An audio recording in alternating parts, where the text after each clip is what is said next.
ಪ್ರಕರಣ ನಡೆದ ದಿನದಿಂದಲೂ ಕೂಡ ಪಾಪ ಆ ಸಂತ್ರಸ್ತೆ ಪ್ರಜ್ವಲ್ ರೇವಣ್ಣವರ ಮನೆಯಲ್ಲಿ ಕೆಲಸ ಮಾಡ್ಕೊಂಡಿದ್ದ ಸಂತ್ರಸ್ತೆ ಕಾಣಿಸ್ತಾನೆ ಇರಲಿಲ್ಲ.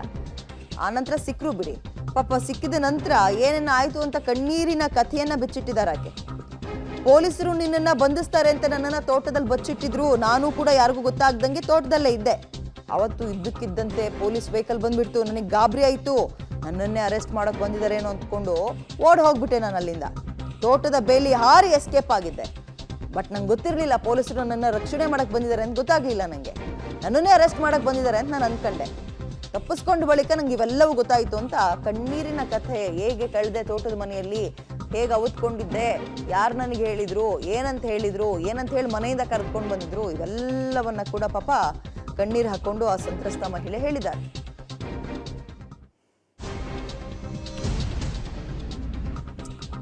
ಓಕೆ, ಇದೀಗ ಅಪಹರಣದ ಕೇಸೇ ರೇವಣ್ಣ ಅವರಿಗೆ ಮುಳುವಾಗಿರುವಂಥದ್ದು. ಅದರಲ್ಲಿ A1 ಆರೋಪಿ.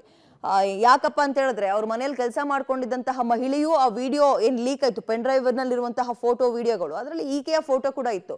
ಆವತ್ತು ಮನೆಗೆ ಹೋಗಿ ಭವಾನಿ ರೇವಣ್ಣ ಅವರ ಹೆಸರು ಹೇಳ್ಕೊಂಡು ರೇವಣ್ಣವರ ಆಪ್ತ ಬಾಬಣ್ಣ, ಸತೀಶ್ ಬಾಬಣ್ಣ ಅಂತ, ರೇವಣ್ಣವರ ಆಪ್ತ ಮತ್ತು ಭವಾನಿಯವರ ದೂರದ ಸಂಬಂಧಿ ಕೂಡ ಹೌದಂತೆ. ಆತ ನಿನ್ನ ಹಿಂಗೆ ಅರೆಸ್ಟ್ ಮಾಡ್ತಾರೆ, ಭವಾನಿ ಅಕ್ಕ ಕರ್ಕೊಬರಕ್ಕೆ ಹೇಳಿದಾರೆ ನಿಂಗೆ ಸೇಫ್ ಝೋನಲ್ಲಿ ಇಡೋಕೆ ಬಾ ಅಂತ ಕರ್ಕೊಂಡು ಹೋದ್ರಂತೆ. ಅದಾಗ್ತಾ ಇದ್ದಂತೆ ಮರುದಿನ ಮಗ ಹೋಗಿ ಕಂಪ್ಲೇಂಟ್ ಕೊಡ್ತಾರೆ. ನಮ್ಮಮ್ಮ ಅವ್ರು ಕಾಣಿಸ್ತಾ ಇಲ್ಲ, ಈ ರೀತಿಯಾಗಿ ಬಂದು ಕರ್ಕೊಂಡು ಹೋದ್ರು, ಎಲ್ಲಿದ್ದಾರೆ ಅಂತ ಗೊತ್ತಿಲ್ಲ, ನಮ್ಮಮ್ಮನ ಸುಳಿವನ್ನ ಹುಡುಕೊಡಿ ನಮ್ಮಮ್ಮನ ಅಂತ ಬರ್ತಾರೆ ಅವರು.